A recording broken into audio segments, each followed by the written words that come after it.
नमस्कार, स्वागत है आप सभी का सन स्टार टीवी में। मैं हूं आपके साथ विपुल माहेश्वरी। बुलेटिन की शुरुआत करेंगे इस वक्त की 5 बड़ी खबरों के साथ। बात सबसे पहले अफगानिस्तान की करेंगे। अफगानिस्तान में लगातार तालिबान की हुकूमत होती दिख रही है। तालिबान सरकार गठन की तैयारी कर रहा है, लेकिन इस वक्त तालिबान लगातार अफगानिस्तान में अपने पैर पसार रहा है और तालिबान ने एक खूंखार आतंकी को अफगानिस्तान का रक्षा मंत्री घोषित कर दिया है। लेकिन सवाल यह है कि अब बेहद जल्द पूरे अफगानिस्तान पर तालिबान का कब्जा होगा। अफगानिस्तान पर कब्जे के बाद तालिबान ने अब सरकार गठन की तैयारी तेज कर दी है। उसने अंतरिम रक्षा मंत्री और गृह मंत्री बना दिया है। तालिबान ने खूंखार आतंकी मुल्ला अब्दुल कयूम जाकिर को अफगानिस्तान का अंतरिम रक्षा मंत्री नियुक्त किया है।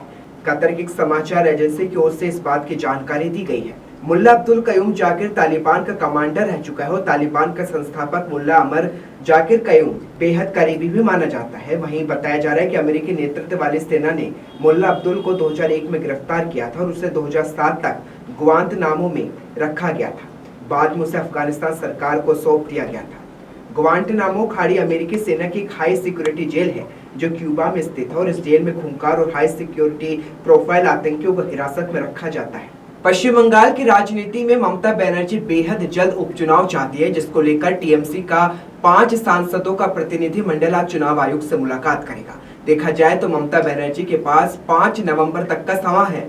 अगर ममता बनर्जी विधानसभा सदस्य नहीं बनती है तो उन्हें अपनी कुर्सी छोड़नी होगी और इसी को लेकर लगातार ममता बनर्जी बंगाल में उपचुनाव कराना चाहती है। पश्चिम बंगाल में सत्ताधारी तृणमूल कांग्रेस की ओर से विधानसभा उपचुनाव कराने की मांग अब तेज हो गई है।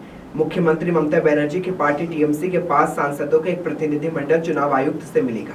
टीएमसी की मांग है कि पश्चिम बंगाल की विधानसभा की खाली हुई सीटों पर जल्द उपचुनाव कराया जाए।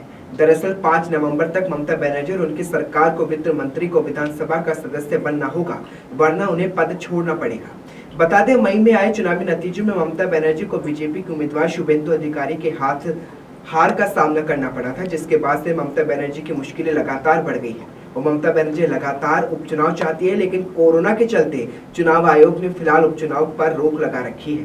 कहते हैं कांग्रेस में लगातार पहाड़ टूट रहे और कुछ ऐसा ही अब मुंबई कांग्रेस में भी देखने को मिला है, जहां कांग्रेस की अंदरूनी लड़ाई अब मुंबई कांग्रेस तक पहुंच गई है। जहां मुंबई में यूथ कांग्रेस के कार्यकारी अध्यक्ष ने अपना इस्तीफा दे दिया है। वैसे मुंबई में बीएमसी के चुनाव होने हैं, लेकिन चुनाव से पहले कांग्रेस को ये बड़ा झटका लगा है। मुंबई महानगर पालिका के चुनाव अगले साल फरवरी में होंगे। बीएमसी चुनाव में कौन से दल गठबंधन में और कौन से दल अकेले चुनाव लड़ेंगे, ये फिलहाल साफ नहीं है, लेकिन सभी पार्टियां बीएमसी चुनाव की तैयारी में जुटी है। मुंबई कांग्रेस की तरफ से कई बार कहा जा चुका है कि भले ही राज्य में शिवसेना, कांग्रेस और एनसीपी की गठबंधन सरकार हो, लेकिन मुंबई महानगर पालिका चुनाव में कांग्रेस अकेले चुनाव लड़ने को तैयार है। एक तरफ कांग्रेस मुंबई में बीएमसी चुनाव लड़ने की तैयारी कर रही है, तो वहीं दूसरी तरफ मुंबई यूथ कांग्रेस के कार्यकारी अध्यक्ष सूरज सिंह ठाकुर ने अपना इस्तीफा दे दिया है, जिसके चलते अब मुंबई कांग्रेस में भी गुटबाजी की खबरें तेज हो गई हैं। अफगानिस्तान के हालात को लेकर केंद्र सरकार की ओर से ऑल पार्टी मीटिंग बुलाई गई है। इसको लेकर एक ट्वीट भी किया गया और ट्वीट में कहा गया है कि तमाम पार्टियां इस बैठक में पहुंचे। देखा जाए तो भारत अफगानिस्तान को लेकर एक बड़ी चर्चा कर रहा है और हो सकता है कि केंद्र सरकार अफगानिस्तान को लेकर कोई बड़ी घोषणा भी कर सकती है। केंद्र सरकार ने अफगानिस्तान के हालात पर चर्चा करने के लिए आज ऑल पार्टी मीटिंग बुलाई है।